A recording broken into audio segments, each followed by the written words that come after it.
My husband brings all of his money to me, so I'm in charge. He can't spend a dime without my consent. What's up, guys? It's your girl Rivah, and I am back again with another video. So recently, rapper Gucci Mane's wife, Keisha Kayor, invited rapper Trina onto her podcast, in which they talked about a lot of different things. They talk about, their friendship, life updates, and all the above.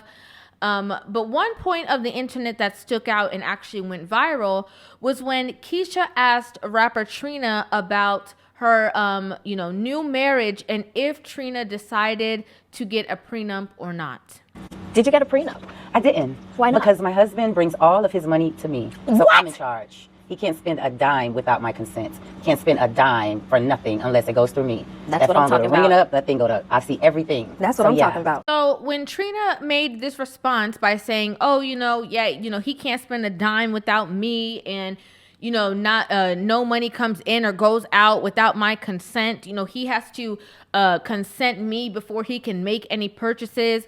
There was a lot of people who had mixed reviews, mixed feelings about the situation.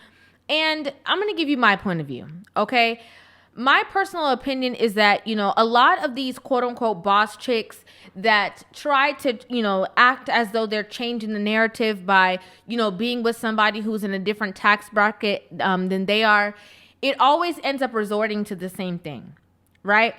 In my personal opinion, it always ends up to them, portraying some kind of emasculation publicly to their spouse, right? We saw another entrepreneur do it where, she was in a relationship with somebody and, all the time that they came out, they was fighting, cussing, swinging on each other. And it always led to some form of emasculation.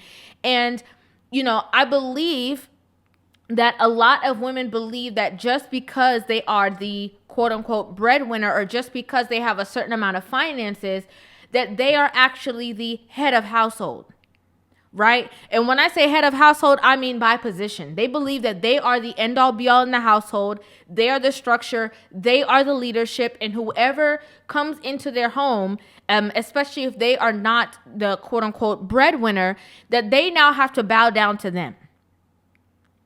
The notion that if you don't make enough money, if you don't make over six figures, you don't deserve submission. Where in the history of civilization have women who are average, below average, average, and above average ever been able to tell men that you don't deserve femininity? They are now like a glorified employee. And now, even if the situation is that they have whatever dynamic they have, in my opinion, having your man's back and supporting your man and not creating this narrative to try to save face like, oh yeah, I don't need to protect my money because, he got to come to me. He got to tell me what he does. Instead of going that route, I don't understand why a lot of these women don't take the space of just being completely honest about the situation in the fact that like, hey, I didn't get a prenup because I'm committed to this situation. I have that level of trust in my relationship that I did not feel the need to do that. But because of the fear of the sisterhood, because of the fear of what other women will say, they have to resort to, oh yeah, well, I don't have no feelings about that because no money don't come in and out this house if I don't know about it. Oh, everything, he got to go through me. He got to report to me because I'm the boss. So I'm in charge. He can't spend a dime without my consent. It doesn't sound good. It's very emasculating. Whether it's true or not, whether that's the reality of you guys' situation or your dynamic or not, it's very emasculating to a man. For you to go publicly on the internet, tell his business, and make it seem like, again, he has to bow down to you and you're the leader. It's distasteful. And again, it's also setting the tone for other younger women. Oh yeah, well, you can get with somebody who is in a certain tax bracket, but you got to make sure that you're the one that's in charge. You got to make sure that, he got to ask you before he swipes his own card. He got to ask you before he buys anything. It's just repeating and setting up the same toxic cycle of women, not being in the space that men are in. right? And what I mean by that is that men are supposed to be in the leadership space. I don't know when it came about that all of a sudden, that's only dictated to how much money he makes. That's foolishness. A man is a leader. A man could be, especially in this day and age with social media and all these things, a man could be in the position that, we even see it all the time with these couples channels, right? The woman will get all these brand deals and stuff like that. And technically the woman is the breadwinner. It does not mean that the man is not making a good amount of money, but is he at the same exact level financially, every month getting what she's getting? Possibly not. But should that change or dictate the way that he is a leader of his household? Absolutely not. A man is good at being a man, just like a woman should be good at being a woman. But what we find nowadays is that a lot of these women are perfecting learning how to be a man. So the space of being the woman is just open because he don't want to be a woman and you don't either.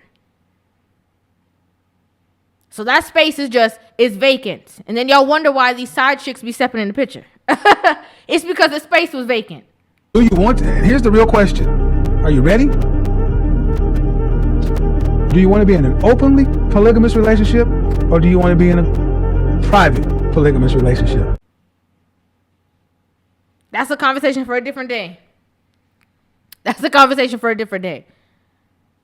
But I think that we have to understand that the boss chick narrative is for business, right? But when it comes to a relationship, it does not matter, what you have accomplished. It doesn't matter how much money you have in the bank. It doesn't matter who knows your name. When it comes to a relationship, there are still roles that need to be played. There are still certain positions that people have to set in for it to be conducive for the two of you to work cohesively.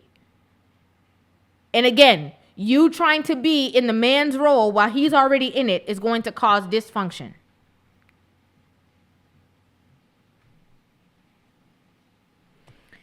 I'd like to know what you guys think about this in the comment section down below. I would love to hear you guys' thoughts, your opinions on this conversation. Make sure you guys hit that subscribe button and give this video a thumbs up. And I will see you guys in the next one.